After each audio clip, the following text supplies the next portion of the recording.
Hello बच्चों, मैं हूँ आपकी हिंदी टीचर अंजू मैडम और मेरे क्लास में आप सभी बच्चों का हार्दिक स्वागत है। आज हम लोग रसखान जी द्वारा लिखित रसखान के सवैये को पढ़ने वाले हैं।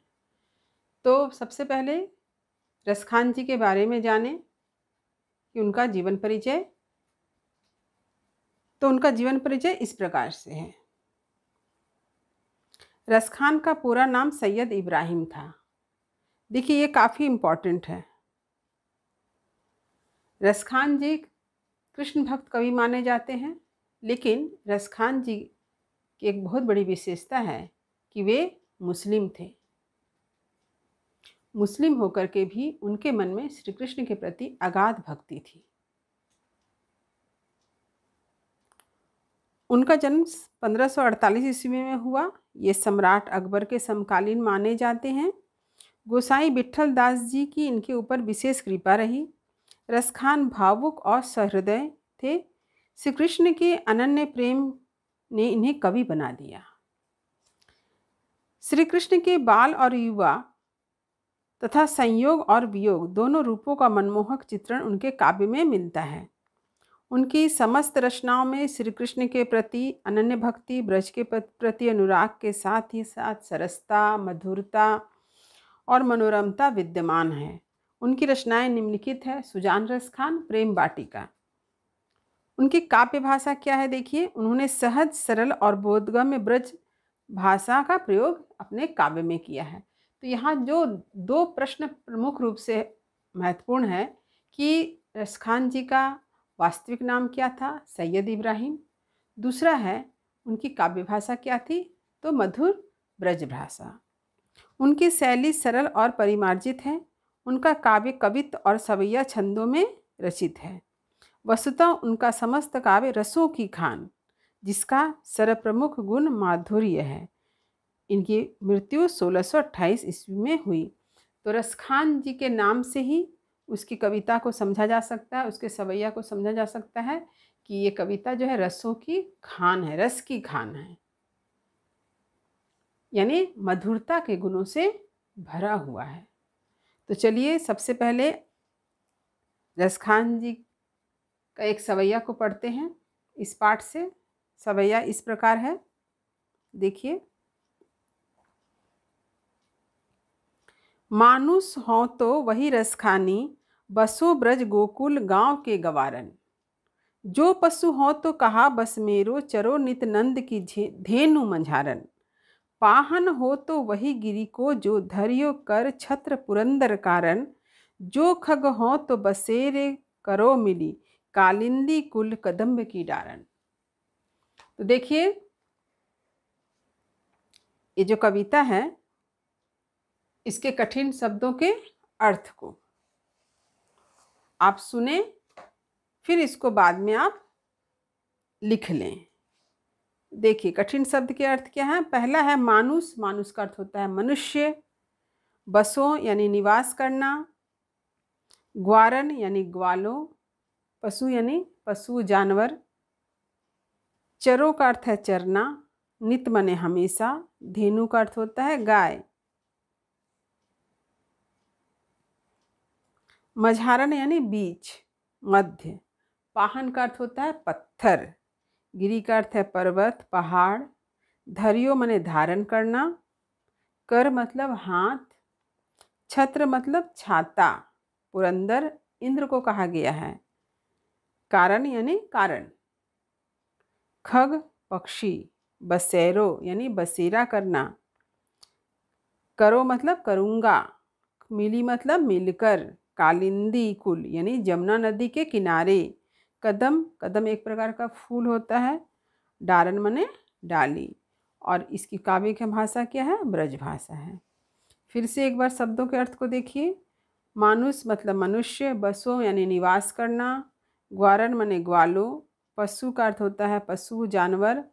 चरों का अर्थ है चरना। नित मतलब हमेशा। धेनु का अर्थ है गाय। मझारन यानी मध्य, बीच। पाहन यानी पत्थर। गिरी का अर्थ है पर्वत पहाड़। धरियो का अर्थ है धारण करना। कर का अर्थ है हाथ। छत्र मतलब छाता। पुरंदर कहा गया इंद्र को। कारण यानी हाँ कारण, खग यानी पक्षी, बसेरो मने बसेरा, करो मने करूँगा, मिली मने मिलकर, कालिंदी कुल यानी यमुना नदी के किनारे। कदम क्या है? एक प्रकार का फूल है, एक पेड़ होता है, बहुत बड़ा पेड़ जिसमें गोल गोल फूल होते हैं, वो कदम का फूल। डारन यानी डाली, और इसकी काव्य भाषा है ब्रज भाषा। अब चलिए पंक्ति के व्याख्या की तरफ देखिए। यह कविता जो है यानी यह सवैया रसखान जी के द्वारा लिखित है। रसखान जी के बारे में मैंने आपको बतलाया कि वे श्री कृष्ण भक्त कवि हैं और वे इतने महान हैं कि हिंदी साहित्य को रसखान जी पर नाज है कि मुसलमान होते हुए भी उनके मन में श्री कृष्ण के प्रति इतनी अटूट भक्ति, इतनी अटूट श्रद्धा है कि पूरा हिंदी साहित्य उस पर गर्व करता है। रसखान जी के मन में श्री कृष्ण के प्रति इतनी भक्ति है कि वे सिर्फ कृष्ण से ही प्रेम नहीं करते, कृष्ण जहाँ रहते हैं वहाँ के प्रत्येक वस्तु यानी कण कण से उन्हें प्रेम है। यानी श्री कृष्ण भगवान का बचपन कहाँ बीता? गोकुल में बीता। गोकुल के कण कण से रसखान जी को प्रेम है, इसीलिए तो वो यह निवेदन करते हैं, यह प्रार्थना करते हैं। क्या प्रार्थना करते हैं? मानुष हो तो वही रसखानी, बसो ब्रज गोकुल गांव के गवारन। कि रसखान जी कहते हैं कि मानुष हो तो, यदि कभी उन्हें जन्म लेने का मौका मिले मनुष्य के रूप में, तो वे कहाँ जन्म लेना चाहते हैं? गोकुल गांव में जन्म लेना चाहते हैं, वहाँ के ग्वालों के बीच रहने के लिए, क्योंकि गोकुल में श्री कृष्ण भगवान रहते थे।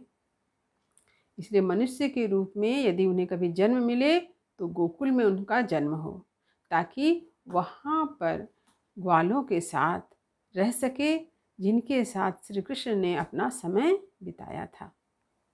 जो पशु हो तो कहा बस मेरो, चरो नित नंद की धेनु मझारन।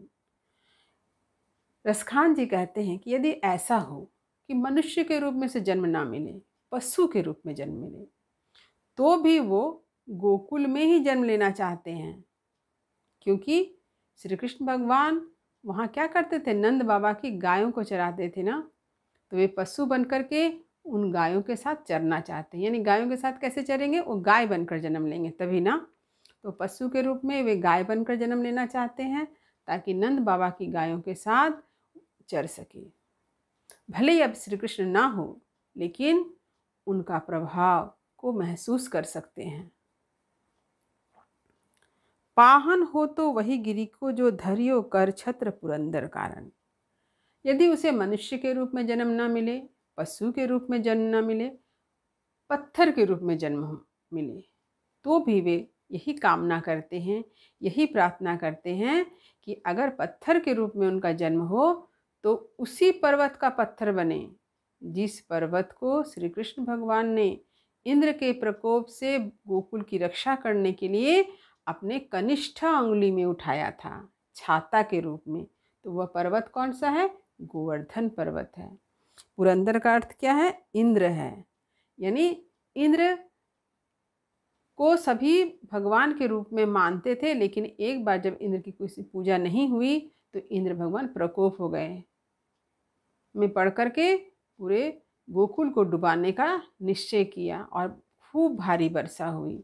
उस भारी वर्षा से बचाने के लिए, गोकुल गांव को बचाने के लिए श्री कृष्ण भगवान ने गोवर्धन पर्वत को अपने कनिष्ठ उंगली में उठा लिया और इस प्रकार गोकुलवासियों की प्राणों की रक्षा हुई। यह एक पौराणिक कहानी है। जो खग हो तो बसेरो, करो मिलीन कालिंदी कुल कदम्ब की डारन। पुनः कवि कहते हैं, रसखान जी कहते हैं कि यदि मनुष्य के रूप में जन्म ना मिले, पशु के रूप में जन्म ना मिले, पत्थर के रूप में जन्म ना मिले और पक्षी के रूप में अगर उनका जन्म हो जाए, तो भी वे कहाँ बसेरा करना चाहते हैं? यमुना नदी के किनारे जो कदम का पेड़ है उसकी डालियों पर अपना बसेरा करना चाहते हैं। क्योंकि श्री कृष्ण भगवान वहाँ बांसुरी बजाया करते थे। यानी जहाँ कहीं भी श्री कृष्ण भगवान का सानिध्य उन्हें मिल सके किसी न किसी रूप में, वे वहीं रहना चाहते हैं, उसी जगह जन्म लेना चाहते हैं। इस प्रकार गोकुल के कण कण में रसखान जी को श्री कृष्ण का सानिध्य प्राप्त होगा, इसी कामना के साथ वे गोकुल गांव में जन्म लेना चाहते हैं, चाहे मनुष्य के रूप में हो, चाहे पशु के रूप में हो, चाहे पत्थर के रूप में हो या पक्षी के रूप में।